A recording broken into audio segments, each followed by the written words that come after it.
So, Jimmy Butler is entering the final year of his contract, which leaves the Miami Heat with a pretty difficult decision to make. Do they extend him, or do they let him go?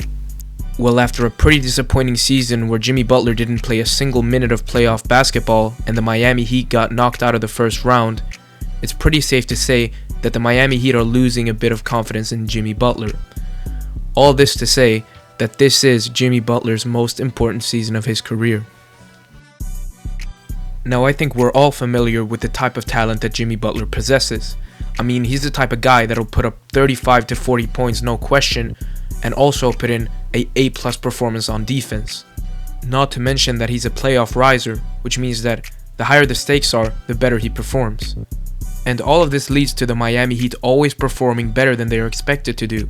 So this begs the question, why would the Miami Heat not resign him after all these good qualities? Well, let's firstly talk about the fact that he is a playoff riser. You learn pretty quickly with Jimmy that is kind of a double-edged sword.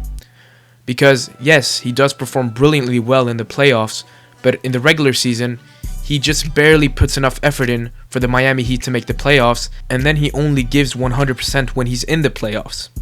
And yes, you would rather your player perform well in the playoffs and then play a little bit worse in the regular season, but the drastic difference between regular season Jimmy and playoff Jimmy is so big, it sometimes leaves the team in a tough spot during the regular season. The Heat often end up fighting just to secure a spot in the playoffs, which can wear them out before the real challenge even begins. And that's the dilemma. You want Jimmy to save himself for when it really matters, but if he coasts too much in the regular season, Miami risks falling too low in the standings or missing out altogether. This flip-the-switch approach makes Jimmy unpredictable. It's thrilling to see him transform into a superstar in the postseason, but it also puts immense pressure on his teammates to keep up. If they can't hold the fort during the regular season, it could leave them with a tough path through the playoffs, facing higher-seeded teams early or starting every series on the road. And with Jimmy's previous history of injuries, particularly meniscus injuries, it becomes harder and harder to justify signing him on a long-term expensive deal, especially when those types of deals are only reserved for players who you can guarantee are going to be a big part in a championship run. And with Jimmy Butler, you not only can't guarantee that he'll take you to a championship run anymore, you also can't guarantee that he'll even play for you anymore. Couple this with the fact that there seems to be a growing desire within the Miami Heat organization to have Bam Adebayo step up as the franchise player. Bam is younger, durable, and already a two-way force. It makes sense for the Heat to want to build around someone who can anchor the team for the next 5 to 7 years.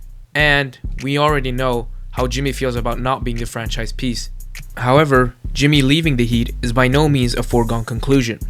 If Jimmy can show that he's still the same elite player over the course of a full season, staying healthy, putting up consistent numbers, and then going into playoff Jimmy mode when it matters most, then he essentially forces Miami's hand.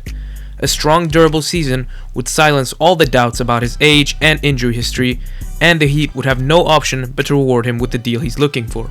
And that's the end of this video. If you found it entertaining, please make sure to like and subscribe. And if you have any other topics around the league that you want me to comment on, please leave them in the comments below, and I'll make sure to do them. In the meantime, I'll see you guys in the next one. Peace.